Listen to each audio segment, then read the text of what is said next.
I was 8 months pregnant when my husband Brandon invited me to the 15th anniversary celebration of his company. Even with my heavy belly, I spent the entire afternoon standing in front of the mirror, trying on dress after dress to find the one that suited me best at the stage. I finally settled on a navy blue silk maxi dress. Soft, flowing, enough to hide my large bump while giving me a bit of the confidence I was struggling to hold on to. I even curled my hair slightly, dabbed on some lipstick, and wore the earrings Brandon had given me for our second wedding anniversary. I knew none of it could truly mask the changes in my body, but I still hoped, just a little, that Brandon would look at me and smile like he used to. The party was held at a luxury hotel in downtown Seattle. As I stepped into the grand ballroom, crystal chandeliers sparkled above, wine flowed into tall stemmed glasses, and laughter echoed the way it always did at a successful event. I gently held Brandon's hand. He wore the gray suit I once picked out for him, his hair slicked back neatly, his face glowing with confidence. In that brief moment, I told myself maybe tonight could be the start of something new for us, but I was wrong. The first person who came up to us was Abigail, Brandon's executive assistant.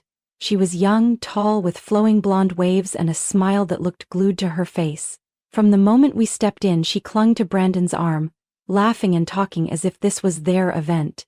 She called him Bran, lightly patted his chest, and tilted her head often, showing off her sparkling earrings like she was on display.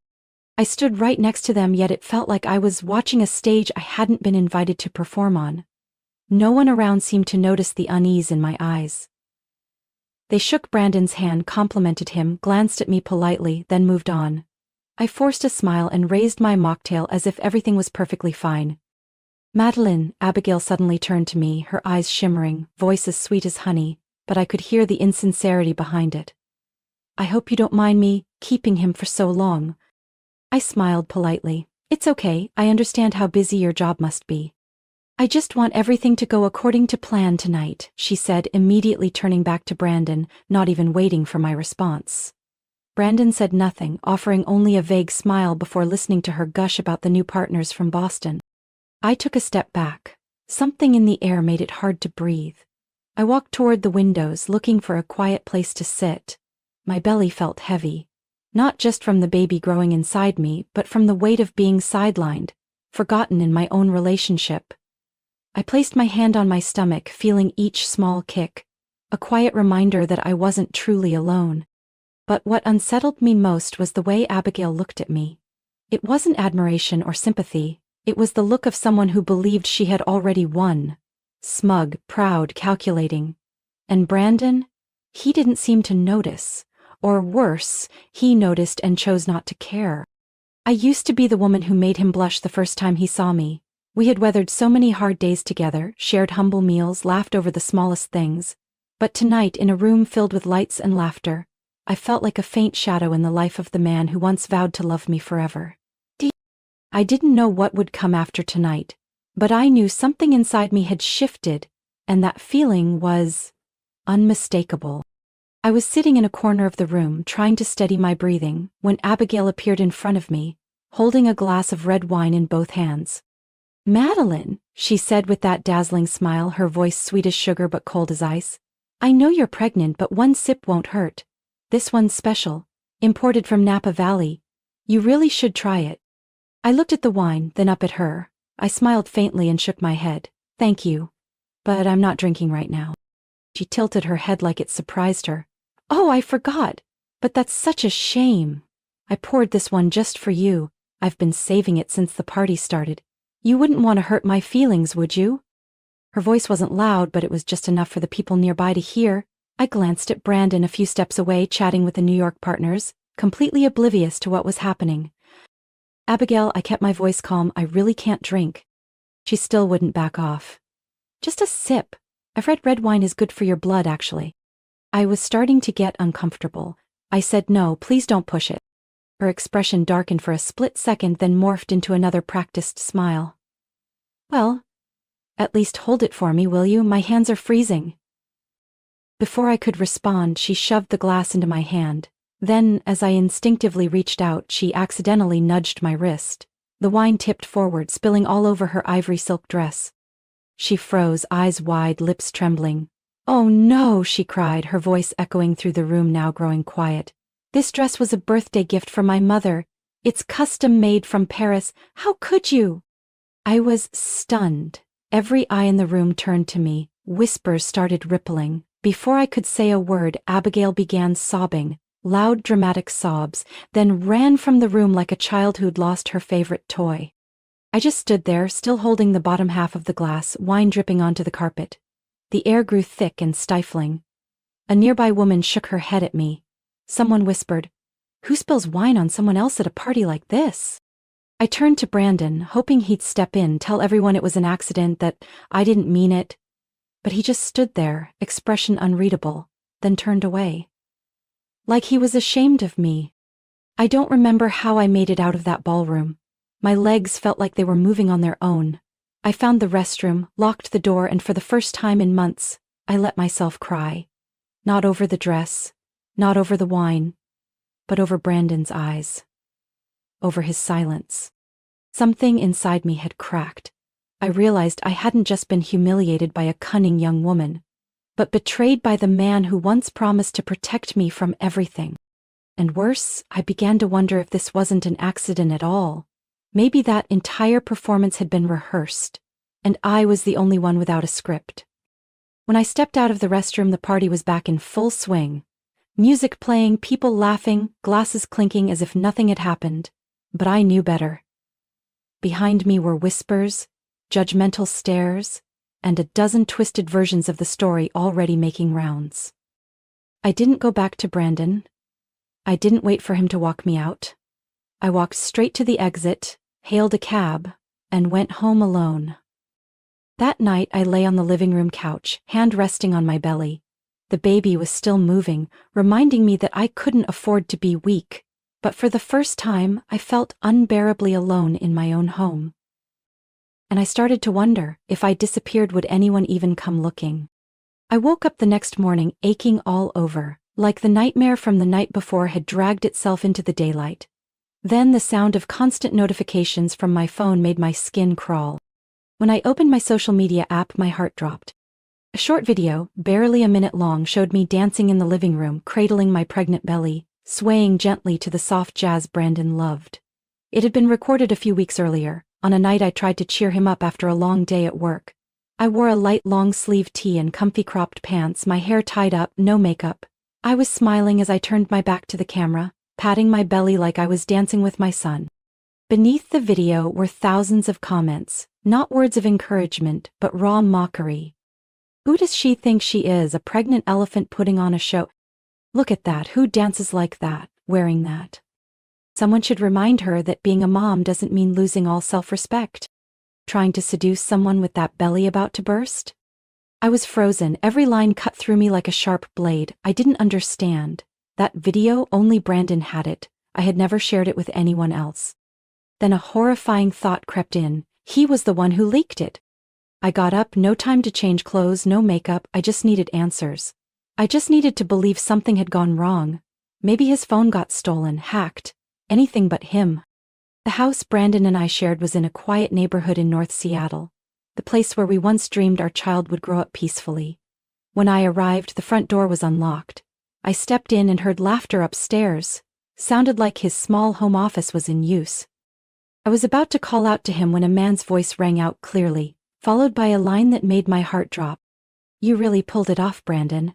Turned a boring wife into the office's best entertainment." I stepped quietly toward the half-closed door. Brandon's voice followed, calm and cold. "She danced like she was in some comedy skit.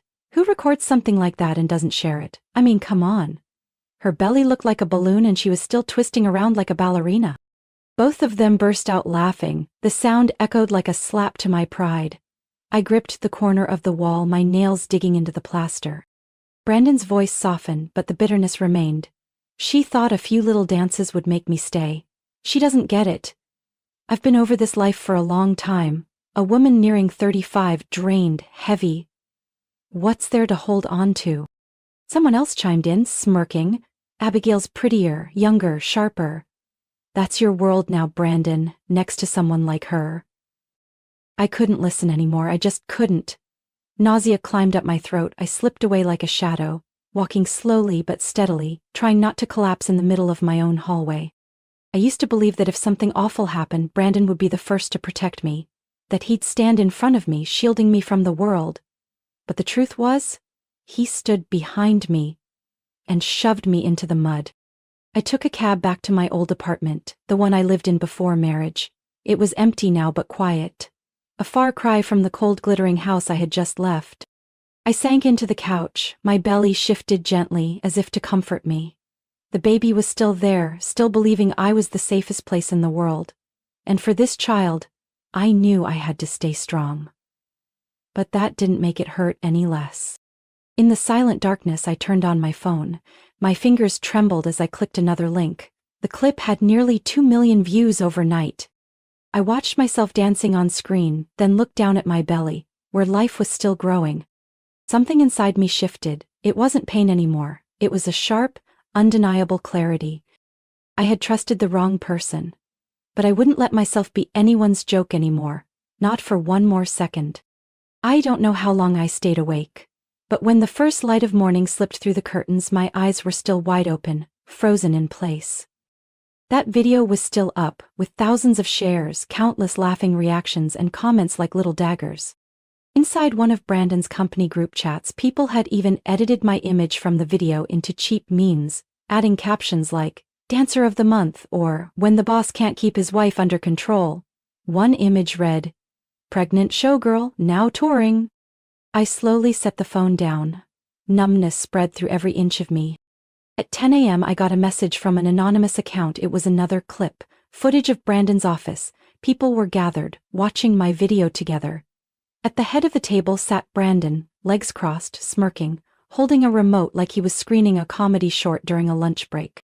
Abigail sat beside him, covering her mouth as she laughed, whispering something in his ear before bursting into louder giggles. I clenched my fists, trying to hold it together. But something had broken inside me.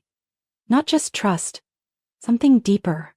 Like the very idea of basic decency. That afternoon I went to an OB clinic on the outskirts of town, a quiet, discreet facility. I sat in the waiting room for almost half an hour, my hand on my belly, as if apologizing to the baby for the choices I had made. I once believed I would become a mother surrounded by love, anticipation, protection, but now, my child had become a target of ridicule, the result of a cold, lopsided marriage. "Miss Madeline?" a nurse called gently. I stood up, but just then my phone buzzed, a message. From Brandon. "We need to talk, you can't keep acting out like this. Abigail cried all night. I don't want you to make things worse." I stood there, stunned. Me, the one humiliated, betrayed, exposed, was expected to be responsible for someone else's emotions? I stared at the screen, then turned back to the front desk. "I'm sorry," I said, voice still hoarse. "I need to reschedule. I need more time." I left the clinic walking slowly. For the first time, I didn't know what I would do next, but I knew I couldn't decide while my heart was still bleeding from lies. That night I returned to the apartment. As I opened the door, I caught a familiar scent. Perfume. Abigail's. It still lingered on the sofa, along with a faint lipstick mark on the rim of a glass on the coffee table. Brandon walked out of the kitchen, surprised to see me. "What are you doing here?" he asked, unable to hide his annoyance. "I live here," I replied coolly. "Or at least, I used to." He stepped forward, trying to stay calm. "I texted you. We need to talk." "About what? About how you spread that video around like an office joke? Or how your assistant poured wine for a pregnant woman and blamed her when it went too far?" Brendan frowned. "You're overreacting. That video was just a light moment. People needed a laugh, don't you see? And Abigail, she didn't mean any harm." I laughed. "You're telling me I overreacted after your entire office mocked my body? After you projected my pregnancy as a punchline?" Brandon pulled out his phone, scrolled for a few seconds, then showed me a photo. Him and Abigail, smiling by a lakeside resort I'd never heard of, his arm wrapped around her waist. "What am I in your life?" I asked, not yelling, but each word hit like a stone. "You were everything," Brandon answered without hesitation. "But you changed. You're not the woman I fell in love with anymore." I nodded. "No, I'm just pregnant. And you? You never really loved me." I turned away, took the keys from my bag and placed them on the table. You can keep the house, but you'll never keep me. And as I walked out the door, I didn't look back. And that night I scheduled another appointment. Not with the clinic, but with the lawyer. Because this time, I was going to end everything. On my own terms. 3 days after my final conversation with Brandon, I received an invitation to his company's year-end party. The card was sent from the admin department with the message, "Dear Madeline, we would be honored to see you at this special event. Let's reflect together on a memorable year." Part of me wanted to rip it up on the spot. But another part, the one where a few embers of buried dignity still lingered, whispered that I needed to go, not to hold on, but to face the truth. To confirm one last time that everything I once had was truly gone. I arrived at the party in a long-sleeved black dress, simple yet elegant. My belly was already huge, and each step felt slow and heavy. But I came. Alone. The event was held on the top floor of the Lancaster Hotel, where the city lights stretched beneath like a glittering carpet. Soft music floated from the ceiling speakers. Everything was polished, luxurious, and unnervingly cold. As I stepped in, curious glances and whispers followed me. Abigail stood next to Brandon in the center of the room, dressed in a bright red gown, her hair in a high bun, her radiant smile leaving no doubt about her sense of ownership. Just as I poured myself a glass of water, Abigail approached with 2 glasses of wine in hand, eyes sparkling like nothing had ever happened. "Madeline, I wanted to offer you a toast," she beamed. "To clear up any misunderstandings, I truly don't want to hold on to any bitterness." "I'm not drinking," I replied calmly. "I'm pregnant, you know that." "Oh, just one sip, ha ha ha." "Didn't you dance in that video? One little sip won't hurt," she said loudly, loud enough for everyone nearby to hear. Some people laughed. Brandon stood behind her, silent. I set my glass down and tried to walk away, but suddenly a senior employee blocked my path, smirking. "Madeline, I heard you used to be a dancer? The whole room's curious for a live performance."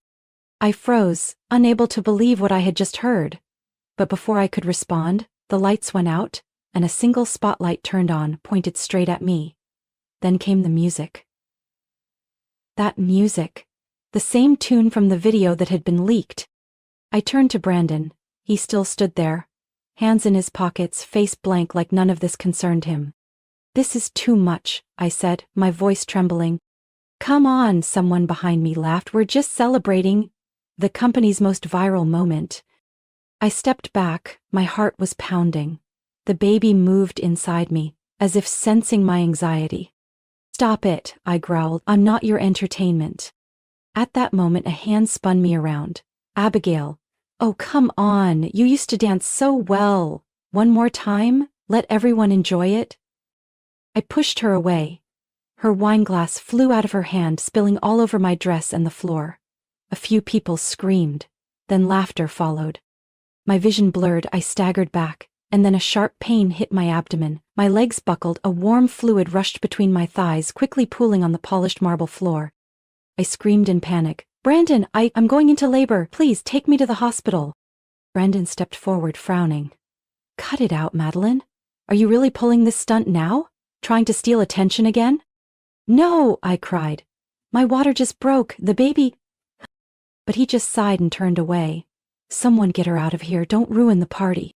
I lay there, shaking. No one came, no one called for help. Nearly 2 hours later, a night janitor found me unconscious in a downstairs restroom. My face was pale, lips bluish. Panicked, they called an ambulance and rode with me to the hospital. When I woke up, it was morning. The nurse avoided my eyes. The doctor spoke softly, like he was afraid I'd collapse right then and there. "We did everything we could. But we were too late." I didn't scream, I didn't cry. I just stared at the stark white ceiling, listened to the soft hum of the air conditioner like a tragic lullaby, and closed my eyes.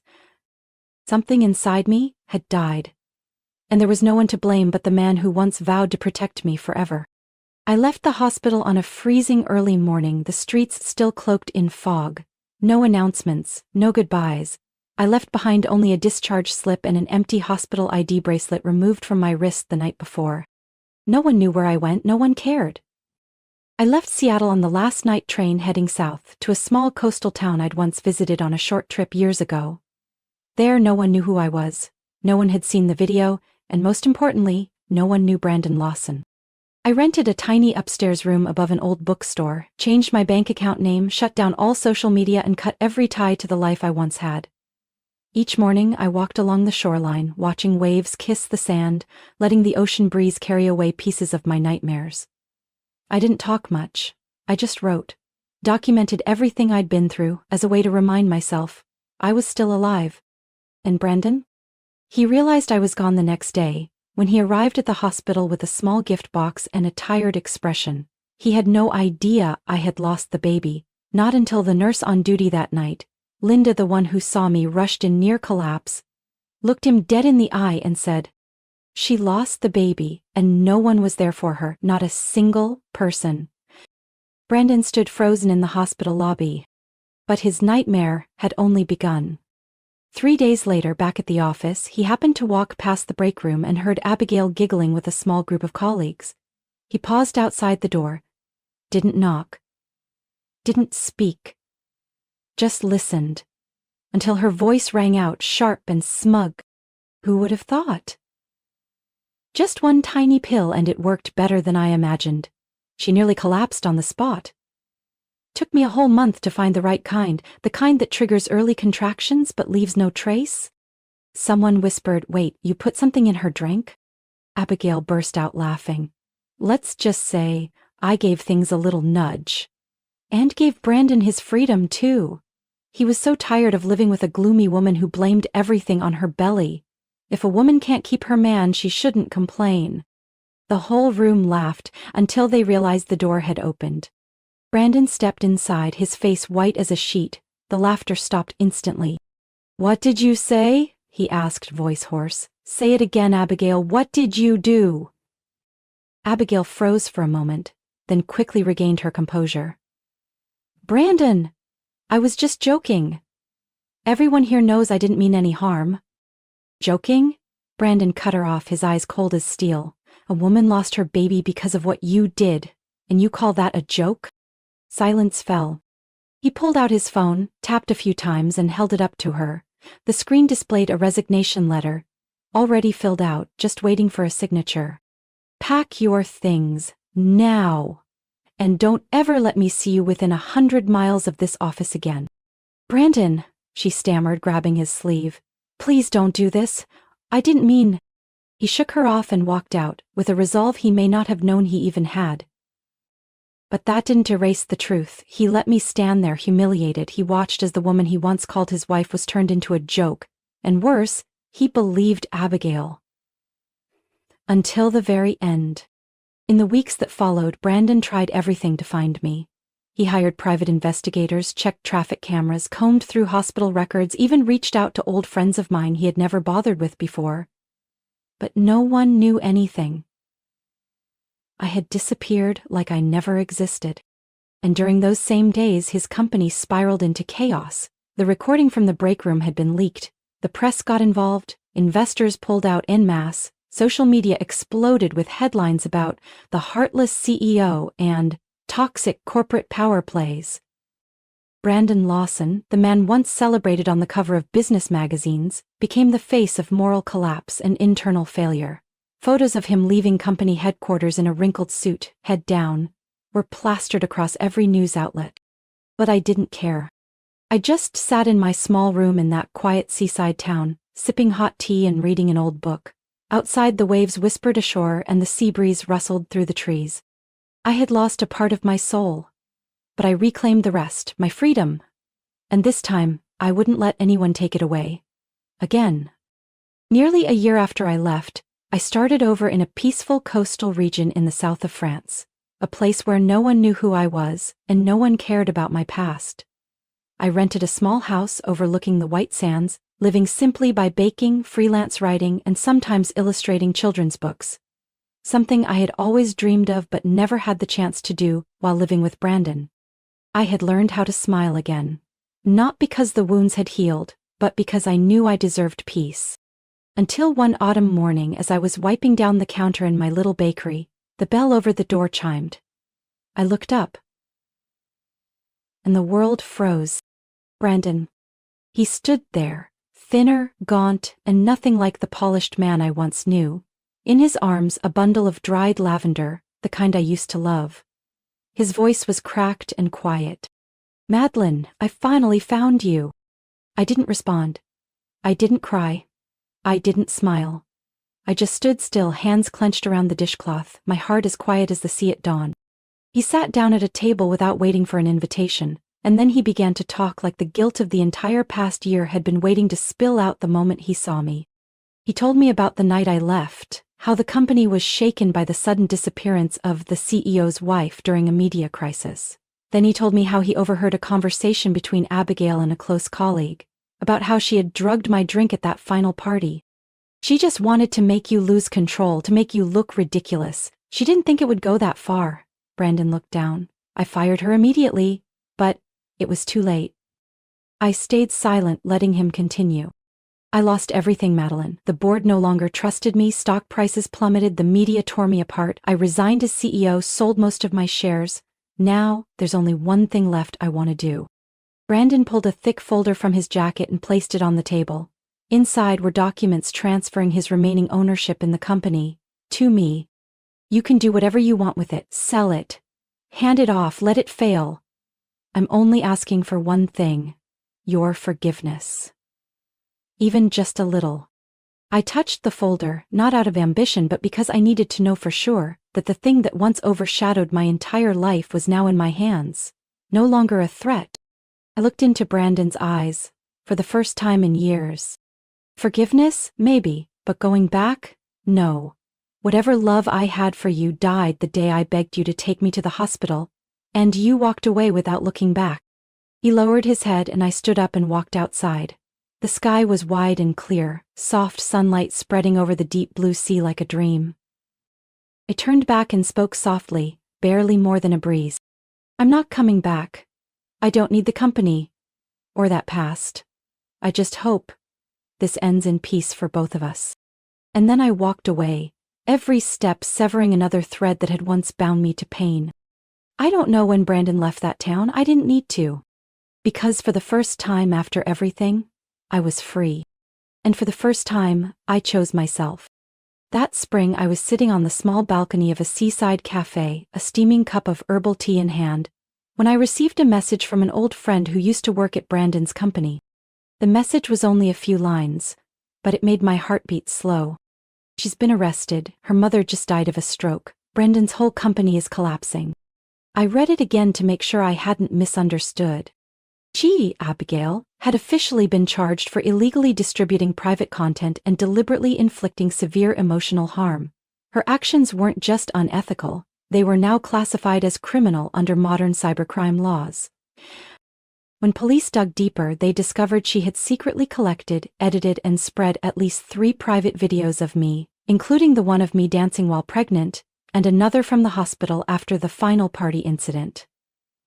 But the part that shocked everyone most was what came after. Abigail's mother, a woman living in another state, had suffered a fatal stroke after reading the cruel online comments and public shaming directed at her daughter. I knew that price was too high, and I couldn't say I was happy or sad, just a prolonged numbness, like the entire world had gone silent. As for Brandon, everything crumbled within months. After the truth about the videos went public, investors demanded a full audit of all internal communications. It was discovered that Brandon had shared private content about me in employee chats as a joke. Investors pulled out one after another, long-standing partners terminated contracts, and soon after, the company Brandon had built for over a decade declared bankruptcy. Worse still, the media swarmed the scandal. Brandon's image became a punchline across the internet. Memes, parody videos, and news stories analyzing the downfall of a failed CEO flooded every platform. From a man of power and confidence, he became a name synonymous with disgrace and collapse. A few weeks later, I received a letter by express delivery, accompanied by a bank folder. Inside were the documents for a transfer of $50 million, the remainder of Brandon's personal assets. Along with it, a handwritten note from him.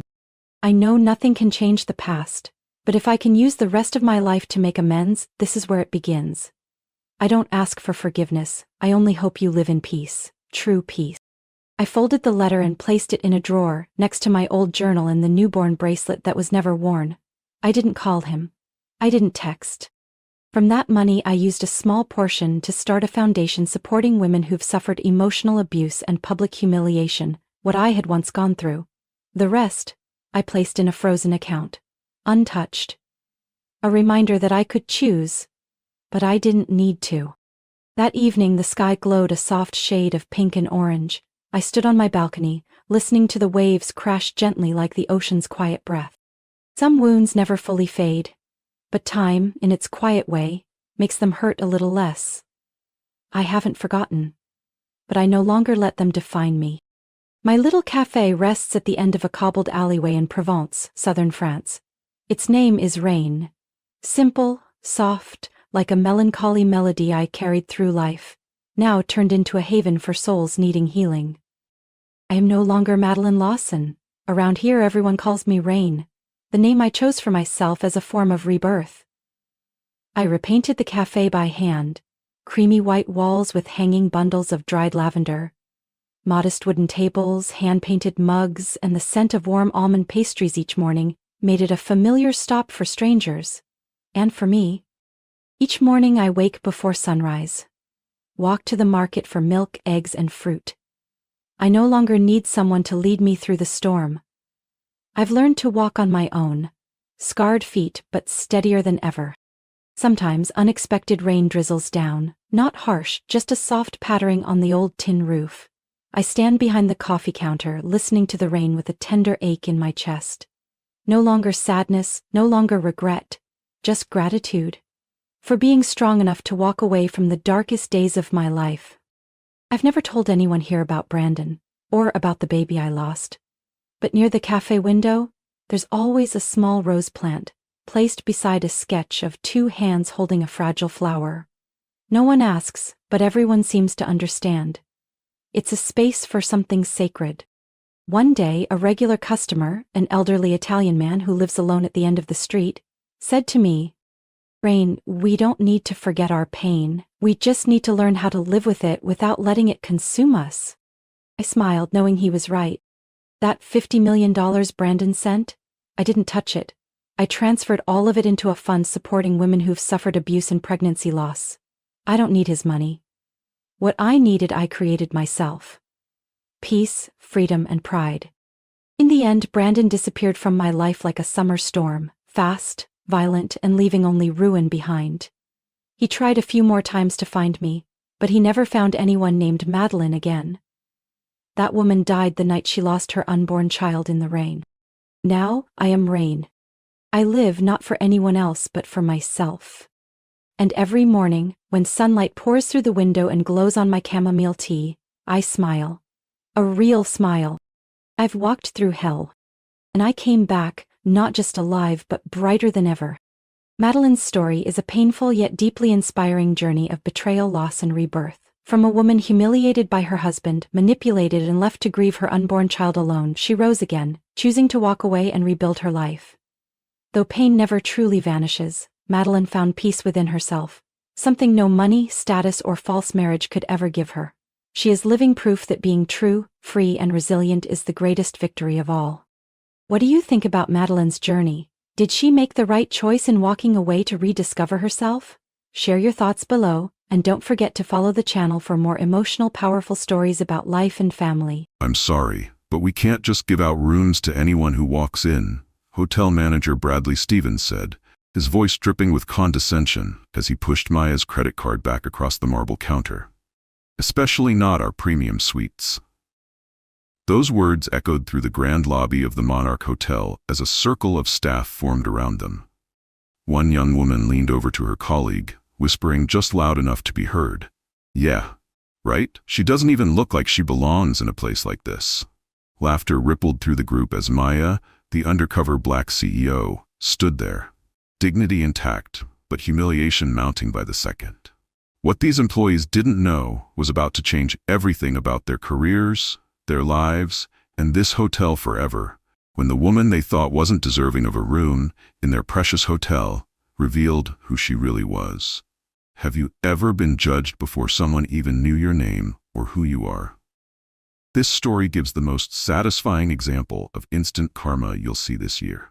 And if you believe everyone deserves to be treated with respect, regardless of their skin color, their appearance, or what someone assumes about them, comment "Dignity Matters" and hit that subscribe button right now. Maya Richardson stands in the gleaming lobby of the Monarch Hotel, her caramel-colored trench coat still damp from the light spring rain outside. At 42, she carries herself with the quiet confidence of someone who has faced countless boardrooms and broken numerous glass ceilings. Behind designer glasses, her keen eyes take in every detail of the luxury hotel's grand entrance. The marble floors, crystal chandeliers, and the subtle yet unmistakable signs of the five-star service that the Monarch is known for. But today, Maya isn't here as the CEO of Pinnacle Hospitality Group, the company that owns this very hotel and 17 others across the country. No, today she's here incognito, dressed in jeans and a simple black turtleneck, her natural hair styled in a modest twist rather than her usual polished look. The gold-embossed business cards that identify her as the woman responsible for a $4.8 billion hospitality empire remain tucked away in her apartment across town. For 3 months, Maya has been receiving troubling guest satisfaction reports from the Monarch, their flagship property in downtown Chicago. The numbers showed something concerning. While overall scores looked impressive, digging deeper revealed a disturbing pattern. Guests of color consistently reported colder service, longer wait times, and a subtle feeling of being unwelcome. As the first black woman to head Pinnacle Hospitality, Maya had faced enough discrimination in her 20-year climb to recognize the signs. These aren't just statistics, she had told her executive team last week. These are real people feeling unwelcome in my hotels, and I need to see it for myself. So here she stands, purposely understated, pulling a modest carry-on suitcase, blending in with the typical business travelers that frequent the Monarch. She observes the front desk staff for 15 minutes, watching as a white businessman in an expensive suit is greeted warmly and checked in within moments. An Asian couple waits longer, their questions answered with noticeably less enthusiasm. A Latino family with children is directed to the far end of the counter, away from the more prominent central check-in stations. Maya's heart sinks. The data wasn't lying. With a deep breath, she approaches the front desk, her reservation confirmation ready on her phone. She's about to experience firsthand what so many customers have tried to tell her through those survey responses. What happens next will change everything about the Monarch Hotel forever. "Next guest, please," calls a front desk agent named Vanessa, her voice noticeably cooler than the cheerful tone she'd used with the previous guest. A white woman in a designer blazer who'd been escorted to the elevator with recommendations for exclusive nearby restaurants. Maya steps forward, professional smile in place. "Good afternoon. I have a reservation for tonight." She slides her ID and credit card across the granite counter, along with her phone displaying the confirmation number. Vanessa glances at Maya's ID, then at Maya herself, her eyes lingering a beat too long on Maya's casual attire and natural hair. Something shifts in her expression, subtle but unmistakable. "One moment, please," she says, her voice clipped as she begins typing with exaggerated focus. I'm not seeing your reservation here," Vanessa says after a moment, not making eye contact. "Are you sure you have the right hotel?" Maya keeps her composure. "Yes, I'm certain. The confirmation number is right there on my phone." Vanessa sighs, making a show of typing again. "Our system shows no availability tonight. Perhaps there was a glitch in the online booking system." A white couple approaches the desk beside Maya. Another agent immediately greets them warmly. "Welcome to the Monarch. How may I assist you today?" "We don't have a reservation," the man says. "Just decided to treat ourselves to a night in the city." "Let me check what we have available for you," the agent responds enthusiastically. "We have several lovely rooms, including a junior suite with a city view." Maya watches this exchange, her suspicions confirmed. She turns back to Vanessa. "I'd like to speak with a manager, please." "Our manager is very busy," Vanessa replies. "And unfortunately, without a valid reservation, there's not much anyone can do. We're fully booked." Her eyes flick to Maya's modest suitcase. Perhaps one of the budget hotels a few blocks over would be more suitable. The implication hangs in the air between them, sharp and stinging. Several other staff members have drifted closer, forming an unconscious barrier of crisp uniforms and judgmental stares. From across the lobby, a man in an expensive suit watches the interaction with interest. This is Bradley Stevens, the Monarch's general manager, the person Maya came here specifically to evaluate, and he's now walking straight toward them. Bradley Stevens strides across the lobby, his Italian leather shoes clicking against marble, authority radiating from his tall frame. At 54, with salt and pepper hair and a tailored navy suit, he looks every bit the part of an elite hotel manager. Polished, professional, intimidating. "Is there a problem here, Vanessa?" he asks, his voice cultivated for both command and charm. His gaze slides dismissively over Maya before returning to his employee. "This woman claims to have a reservation, but I can't find anything in the system," Vanessa explains, emphasizing woman in a way that makes it sound like something else entirely. Bradley turns to Maya with a practiced smile that doesn't reach his eyes. "I'm Bradley Stevens, general manager of the Monarch. I understand there's some confusion about your reservation." "There's no confusion on my part," Maya responds calmly. "I made a reservation 3 days ago for a premium king room. I have the confirmation right here." She displays her phone again. Bradley barely glances at it. "Our system is the final authority on reservations, and if Vanessa can't find it, then I'm afraid there's nothing we can do." His voice drops lower. "The Monarch caters to a certain caliber of guest. Perhaps there's been a misunderstanding about the nature of our establishment." The lobby seems to quiet around them, other guests pretending not to stare, while hotel staff exchange knowing glances. A security guard drifts closer, positioning himself within earshot. Not obviously threatening, but clearly present. "I'd like to book a room now then," Maya says, her credit card still on the counter. A platinum card that should silence any questions about her ability to pay. Bradley's smile tightens. "I'm afraid that won't be possible. As Vanessa mentioned, we're fully booked tonight." He gestures vaguely toward her modest attire. "The Comfort Inn downtown might be more aligned with your expectations." From a nearby desk, Maya overhears another agent cheerfully telling a walk-in white couple, "Yes, we have several rooms available tonight. Would you prefer city or river views?" The double standard couldn't be more blatant if they'd put up a sign. Maya feels a familiar tightness in her chest. The same sensation she's experienced countless times throughout her career. That moment when someone underestimates you, dismisses you, reduces your entire existence to a stereotype. "Mr. Stevens," Maya says, her voice steady despite the humiliation burning in her chest, "are you refusing me service because I'm black?" The question lands like a physical blow in the pristine lobby. Several guests turn to stare openly now. Bradley's face flushes with anger. "How dare you?" he hisses, leaning closer. "I'm going to have to ask you to leave the premises immediately before I call security. We reserve the right to refuse service to anyone who becomes disruptive." Maya doesn't move. Instead, she reaches for her phone and makes a call. "Hello, this is Maya Richardson," she says into the phone, her voice taking on a different timbre. Authoritative, executive, unmistakably in command. Bradley crosses his arms, unmoved by what he assumes is a bluff. Behind him, several staff members have gathered, watching the confrontation with varying degrees of discomfort and morbid fascination. "Yes, I'm still at the Monarch," Maya continues, maintaining eye contact with Bradley. "Yes, that's correct. I need you here now." Bradley smirks, signaling to the security guard. "Ma'am, I won't ask you again. Please leave the premises before we're forced to escort you out." Maya ends her call and stands her ground, dignity intact despite the public humiliation. The wall clock ticks loudly, marking each second of the tense standoff. It's 3:17 p.m., a time that will be recorded in numerous termination documents in the hours to come. The grand entrance doors swing open, and a striking woman in her 50s strides purposefully into the lobby.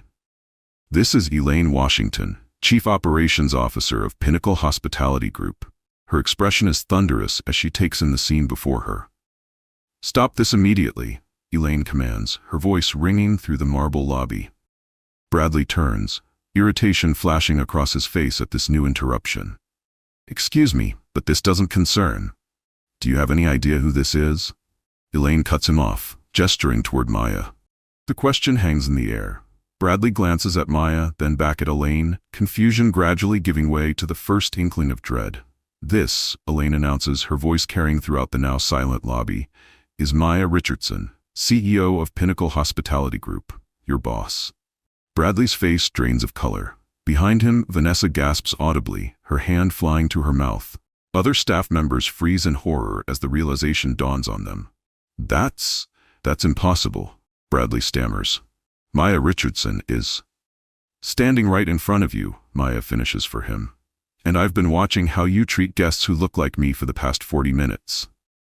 The security cameras positioned discreetly throughout the lobby have captured everything. Every dismissive glance, every preferential treatment of white guests, every moment of the humiliating exchange. The same system designed to protect the hotel from external threats has just documented the threat that existed from within. Bradley's professional facade crumbles completely as the truth crashes down around him.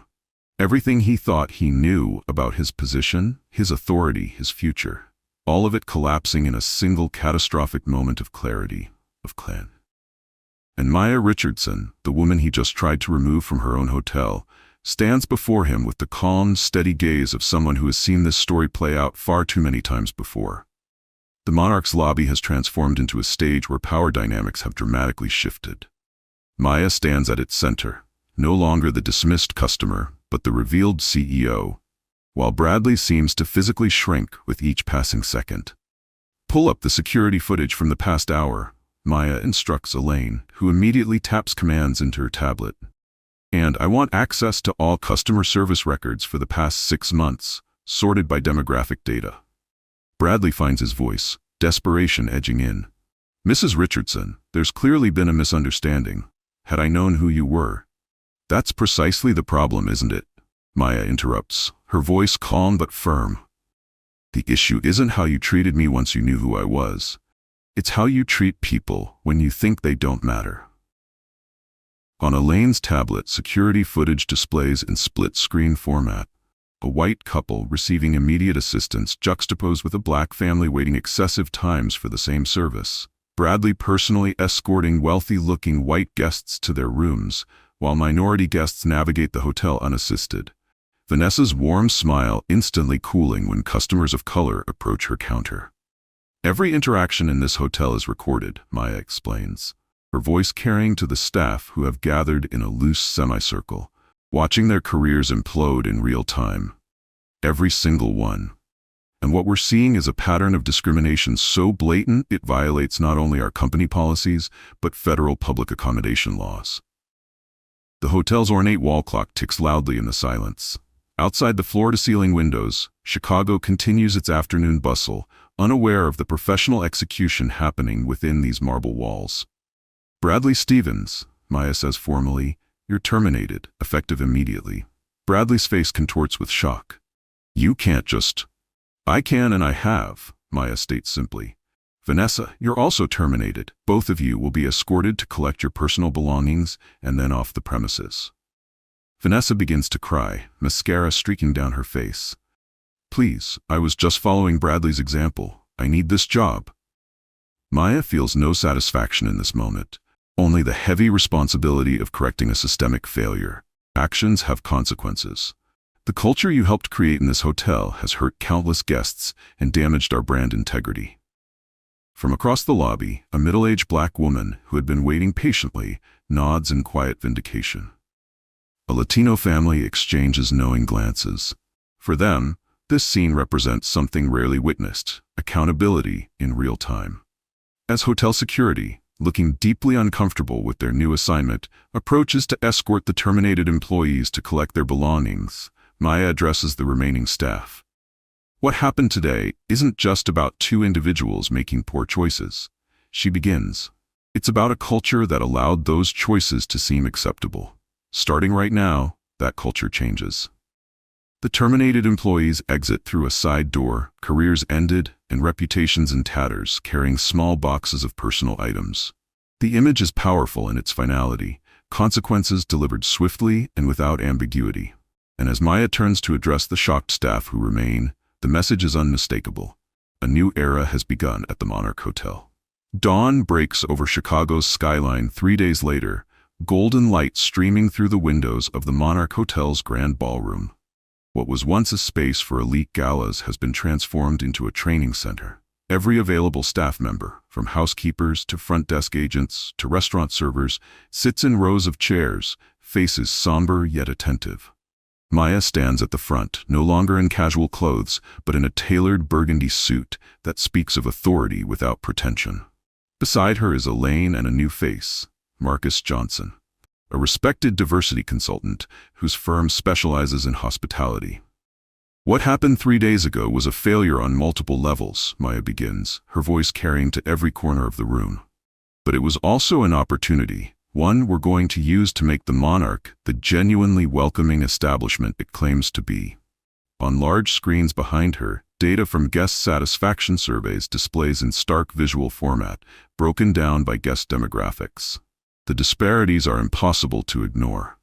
This isn't about politics or being woke, Maya continues, addressing the tension visible on some faces. This is about business excellence. When we fail to serve all guests equally, we're failing at the very foundation of hospitality. And that stops today. She outlines the comprehensive changes effective immediately. New management structure, mandatory training for all staff, mystery shoppers from diverse backgrounds, performance metrics tied directly to equitable service, and a direct feedback line for guests who experience discrimination. In the back row sits Tariq, a young black man who had been working as a bellhop when Maya arrived days ago. He had watched the entire confrontation, saying nothing but seeing everything.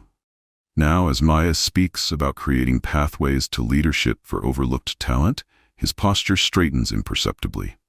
Some of you might be wondering about the general manager position, Maya says. I'd like to introduce Gabriela Vasquez, formerly the assistant manager at our San Francisco property. A confident Latina woman in her late 30s stands to moderate applause. What the staff doesn't know is that Gabriela was once denied a room at this very hotel despite her executive status with the company, an experience she shared with Maya months ago that helped spark this overhaul. Throughout the day, teams rotate through workshops led by Marcus. Role-playing scenarios force uncomfortable conversations into the open. Some staff members become defensive, others tearful as they confront implicit biases they hadn't recognized in themselves. By afternoon, something subtle begins to shift. In small group discussions, a front desk agent admits to profiling guests by appearance when assigning rooms. A veteran concierge acknowledges recommending different restaurants based on customers' race rather than their stated preferences. I never thought of it as racism, he says quietly. I just thought I was matching people with what they'd like. That's exactly how bias works, Marcus explains without judgment. It feels like common sense until someone asks you to examine why those assumptions felt so natural. As dusk falls over Chicago, the Monarch Hotel's staff disperses, carrying something weighty yet valuable, the uncomfortable awareness that begins transformation. Not everyone is convinced, but seeds have been planted. And watching them leave, Maya knows this is just the beginning. 6 months later, Maya Richardson stands in the back of the Monarch's lobby, once again dressed incognito in jeans and a simple blazer. But this time, she's not here to expose discrimination. She's here to witness transformation. The difference is immediately apparent. At the front desk, a diverse team of staff members greet each guest with identical warmth and efficiency. The subtle choreography of discrimination, the unconscious sorting of who deserves attention and who doesn't, has been replaced by a choreography of inclusion. Above the front desk hangs a discreet but unmistakable sign. The Monarch Hotel is committed to serving all guests with equal respect and excellence. If your experience falls short of this standard, please call this number. Below is Maya's direct office line. As Maya watches, an elderly black couple approaches the front desk. The husband moves slowly with a cane, looking somewhat out of place among the business travelers and tourists with designer luggage. 6 months ago, they might have been subtly directed to a less visible check-in station, or faced additional verification of their reservation. Today, they're greeted by a front desk agent who steps around the counter to offer the gentleman a chair while processing their check-in. When they mention it's their 50th anniversary, the agent immediately arranges a complimentary upgrade and champagne service, the same courtesy Maya had watched a white couple receive that fateful day 6 months earlier. Small moments, but revolutionary in their normalcy. Maya's phone vibrates with a notification. The latest guest satisfaction data has come in, showing the Monarch's scores now consistent across all demographic categories and higher overall than they've ever been. Turns out, treating everyone with dignity isn't just moral, it's good business. Maya smiles to herself. The incident that could have been a PR nightmare has instead become a catalyst for industry-wide change. 5 other Pinnacle properties have now undergone similar transformations, with plans for all 18 hotels in the coming year. The Monarch Hotel still stands as a symbol of luxury and excellence, but now it stands for something else too. Proof that change is possible, that accountability matters, and that sometimes the most powerful words in business are simply, "I'm sorry, but that's not who we are anymore." If this story resonated with you, if you believe everyone deserves to be treated with dignity, regardless of appearance, hit subscribe and share this video. Real change happens when we refuse to accept discrimination as normal, whether we're CEOs or everyday customers. Hit the subscribe button and comment "Respect first" if you're committed to calling out bias when you see it.